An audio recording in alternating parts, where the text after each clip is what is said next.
ప్రపంచ దేశాలలో అత్యంత భయానకరంగా విస్తరిస్తున్న ఈ హనీ ట్రాప్ మోసాలు రోజురోజుకు విపరీతంగా పెరుగుతున్నాయి.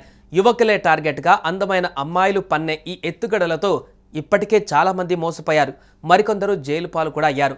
అయితే ఇక్కడ జరిగిన హనీ ట్రాప్ మాత్రం కాస్త డిఫరెంట్గా కనిపిస్తుంది. ఎందుకంటే హనీ ట్రాప్ అనగానే యువకులే ఎక్కువగా అమ్మాయిల వలలో చిక్కుకునే ఘటనలు చూస్తూ ఉంటాం. కానీ తాజా ఘటనల్లో సైబర్ నేరగాళ్లు ఫేస్బుక్లో హనీ ట్రాప్ చేసి ఓ 70 ఏళ్ల వృద్ధుడిని బుట్టలో వేసుకున్నారు. అంతేకాదు అతని నుంచి ఏకంగా 38.73 లక్షలు దోచేశారు.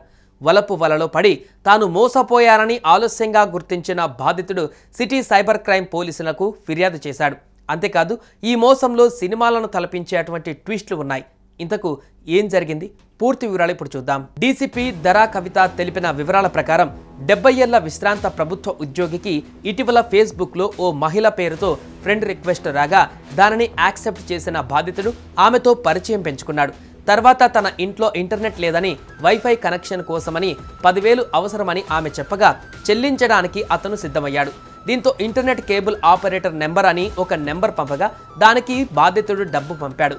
కొద్ది రోజులు అతడితో ప్రేమగా ఫేస్బుక్ కాల్స్ మాట్లాడిన యువతి బాధిత వృద్ధుడిపైన వలపు వల విసిరింది. ఈ క్రమంలో బాధితుడు ఆమె మైకంలో పడిపోయాడు.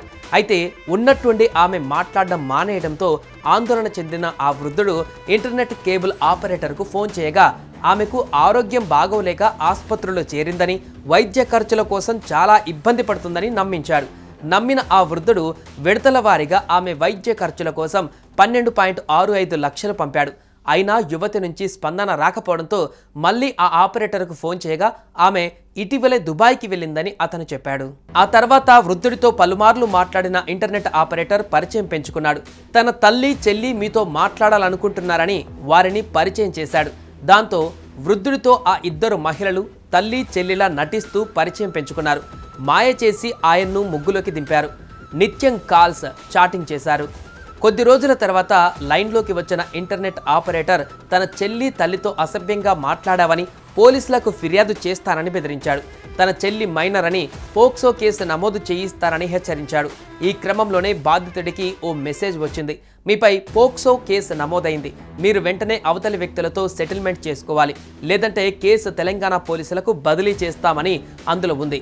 దాంతో ఆ వృద్ధుడు ఆ ఆపరేటర్ తల్లితో మాట్లాడి ఆమెకు 12.5 లక్షలు ఇచ్చేలా సెటిల్ చేసుకున్నాడు. తాను మోసపోయిన విధానం గురించి స్నేహితులతో చెప్పడంతో అది సైబర్ మోసం అని చెప్పారు. దాంతో ఆ వృద్ధుడు సిటీ సైబర్ క్రైమ్ పోలీసులకు బుధవారం ఫిర్యాదు చేశాడు. కేసు నమోదు చేసి దర్యాప్తు చేస్తున్నారు. దీంతో ఇప్పుడు ఈ వార్త వైరల్గా మారింది.